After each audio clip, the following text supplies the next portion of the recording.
What's up, guys? Me, Rice Cake for the win. What's going on? I have one bar left. I don't have a lot of time as far as recording time goes. I could charge the camera, but I might as well do the video right now. So I'm gonna leave off. If you guys want to know what what that first video was about, a lot of times there's a link on the description box about it.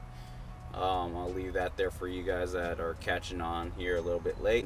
What ended up happening was my sisters ended up marrying off, and I was that last that leg at home, stay-at-home kid with my parents, and they were all cool about it because I had a job, I was working, I wasn't staying at home and just being a lazy bum.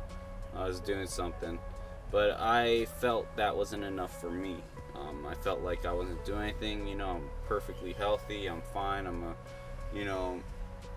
I'm young still, and I believe I felt like I was wasting my energy just staying at home, working dead-end jobs and stuff like that. So while I was working at my office job, what ended up happening was they ended up laying me off. The job was pretty much outsourced to an East Coast company that does nothing but filing, billing, all that good stuff. Basically the job that I had was contracted out to a company that specifically does that to save, of course, the company I worked for some money, instead of having to provide me with an hourly pay and benefits and stuff like that. But I didn't work there long enough, so it didn't really hurt. What hurt was that I would be out of a job, and I just recently met my now wife. I just recently met her, and I felt that it was like kind of a dead end as far as finding a source of income. It made me look stupid. She's dating a guy without a job, basically. So I made the decision to go back into full-time schooling, go back to college, just finish it out, kick it out, and hit it out of the park. And if you guys are wondering what I graduated with, I graduated with firefighting. I passed boards for an emergency medical technician here in LA County. So I could just say that I had different paths to take. Now, between the time of me being in college, I was actually searching for a job because I got my EMT license and I was certified the previous year. And these jobs that I had, the security job and my office job, were just supposed to be something temporary. Only problem was the economy hit, some things changed as far as the healthcare the industry went, and they weren't hiring. And I found out how much EMTs made, and once I was an EMT, my plan to be was to move up to paramedic, and paramedics didn't make that much either. I mean, they make some good coin, but it's not enough to support a family solo. If you're the only worker. But what ended up happening was the fire department wasn't hiring. EMT, emergency medical services weren't hiring. Otherwise, I would be working for a dead-end ambulance job that does IFTs. IFTs are inter-facility transport. You're basically taking people to their dialysis appointment, and that's it. So I didn't feel like doing that. That pretty much was like a dead-end job looking at that perspective.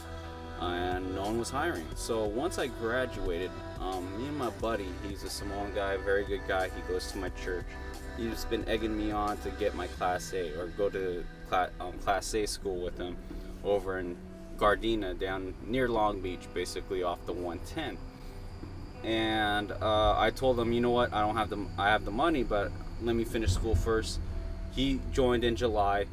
And once I finished school, couldn't find a job or anything, I was still unemployed. This was in 2012. I went ahead and enrolled in to get my CDL. This was a decision I made on myself. I didn't consult with my parents about it.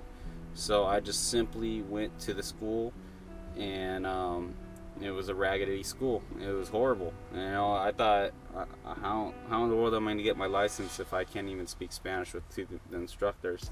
2 months fast forward, I was doing that, and around that same time, one of my buddies ended up getting killed in his motorcycle accident, and I kind of stopped riding in between there, and I focused more on on the actual getting my Class A moving forward. And so I ended up getting my turn to get my Class A license. We went to San Bernardino. I was there. I got a room the previous night, so I didn't have to drive, so I'd have fresh sleep. But I was so nervous and so nerve-wracked that I was pretty much up the whole night. So I was at the Class A school for about 2 or 3 months. Then I went ahead and ended up getting my license out in September. And of all the students that went there out of my school, Toro, I was the only one to walk out that day with my license on hand, my temporary license on hand. I was excited, and I was so happy. I actually, then I told my parents, oh, I got my Class A license, and they didn't understand the struggle that I had to go through to get it. And they were like, okay, that's nice. What happening after that was I started applying to all these companies. It was a generic application that shot out on a website that shot out to multiple companies, and nothing came back. I was upset. So right there, I'm gonna leave it right there since I'm at 9 minutes and my low battery light is going off here. But with that said, guys, I'm trying to help you guys out that you're not alone in this journey as far as trying to find a career in this industry. It's really hard at first once you get your license. A lot of people think, oh, it's bread and butter, peaches and cream, and it's not going to be easy once you get your license. You're going to get discouraged. You're going to feel kind of bad, but some people, it could be easy for them. But for me, it was kind of difficult. It took, almost a month for me to get calls back and stuff like that. And so yeah, I had to ride that out and just keep your head up. So stay tuned for the next series video for this series, and I hope you guys have a good day. I'm gonna keep going here. I got another load after this, and I'm gonna keep on making the money for the day. Anyways, guys, take care. God bless.